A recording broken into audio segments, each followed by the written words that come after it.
Aloha and welcome to Cooking with Dino Mama. Today I am making a buttercream frosting for my red velvet cupcakes. This episode is not sponsored by anyone, and anything I use or that you see is what is available in my home or local grocery. Combine 1/4 cup of heavy cream, 1½ cups of milk. Whole is best because it has fat for the frosting, but it's not necessary. And the vanilla bean and seeds in a small saucepan. Bring it all to a simmer over medium-high heat. Then remove the vanilla bean. Add 1/4 cup plus 3 tablespoons of all-purpose flour to the pan and cook, whisking constantly until thickened to a paste. It should take about 2 minutes. Make sure your temperature isn't too high or it will just clump up. But so long as you whisk constantly, it should be fine. A dinosaur enthusiast discovered what is considered to be one of the most complete pliosaur fossils on the cliffs of the UK's southern Jurassic coast.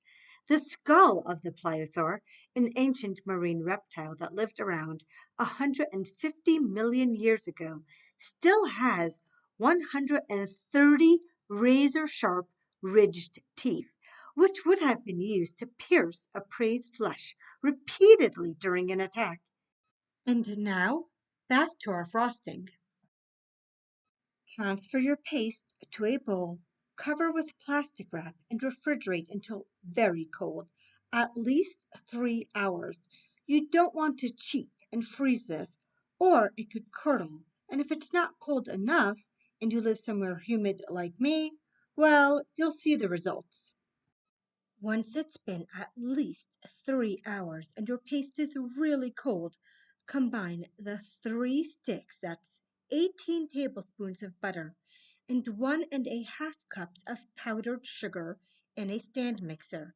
Fit it with a whisk attachment and beat until the mixture is very fluffy and the sugar is completely dissolved. It should take about 6 minutes. Then add the cold paste, a few tablespoons at a time, to the butter mixture and whip until it's light and fluffy. Mine completely solidified, but it did break up and blend into my butter frosting. Always wait until your cupcakes or cake are completely cooled, or at least room temperature, before frosting. Though when you live somewhere hot and humid, it just might not matter. And lastly comes the best part: frost and eat. I added some gold sprinkles too for extra pizzazz. Thank you for joining me today in Dino Mama's kitchen. And don't forget to like, share, and subscribe. Enjoy, and remember, only nice people get sweets.